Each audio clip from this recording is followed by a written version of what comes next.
Yes ready 100 watts पर minute start.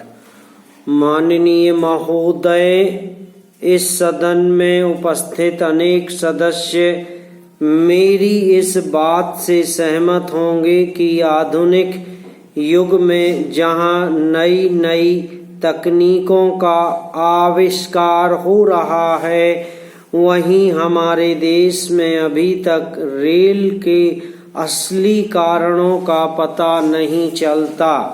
विपक्षी दल भी इन सब बातों को राजनीतिक रंग देकर चुप बैठ जाते हैं और स्थिति वहीं की वहीं बनी रहती है।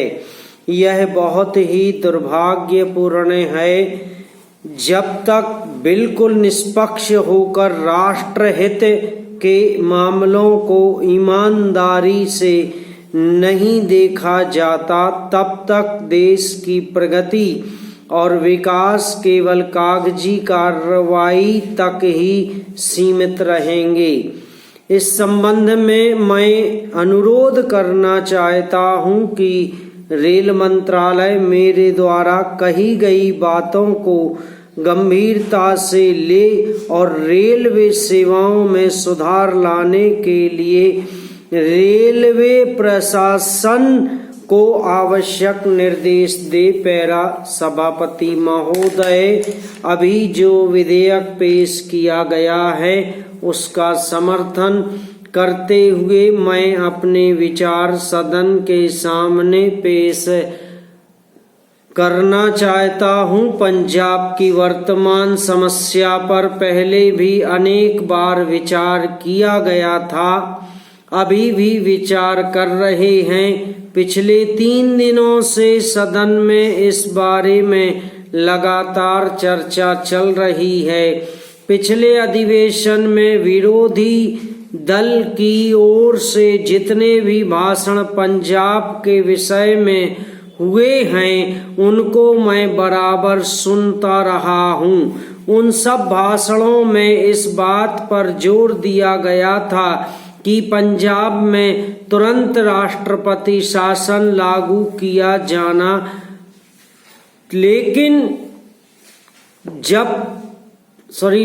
अब जबकि वहां पर राष्ट्रपति शासन लागू कर दिया गया है तो उसका विरोध किया जा रहा है।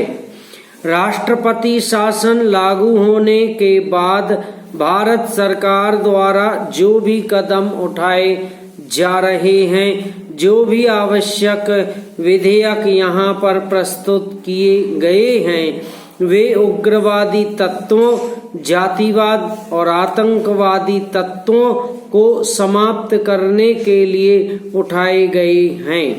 इन कदमों की हम सराहना करते हैं।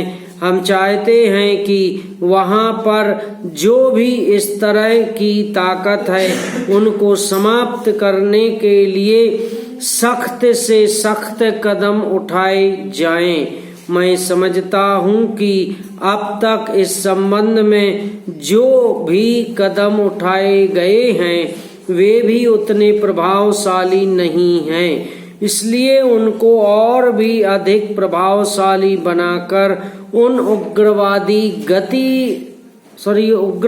शक्तियों को समाप्त करने का कार्य करना चाहिए। जो अकाली हैं वे कहते हैं कि उग्रवादियों का कार्य ठीक नहीं है। मेरा कहना है कि जब उनका कार्य ठीक नहीं है, वे उनकी पूरी तरह से निंदा क्यों नहीं करते हैं?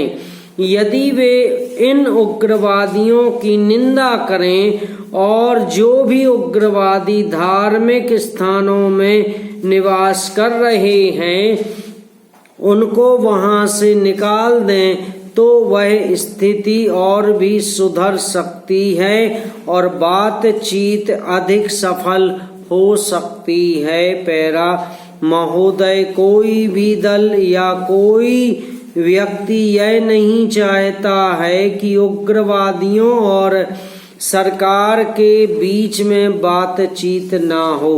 बातचीत अवश्य होनी चाहिए, लेकिन जो समस्याएं हरियाणा और पंजाब के बीच हैं उनके संबंध में बातचीत तो हरियाणा और पंजाब के बीच में होगी। इसी तरह से जो समस्याएं राजस्थान और पंजाब के बीच में हैं उस बात में राजस्थान के मुख्यमंत्री शामिल होंगे और वहां के विरोधी दल के नेता भी अवश्य शामिल होंगे। समाप्त।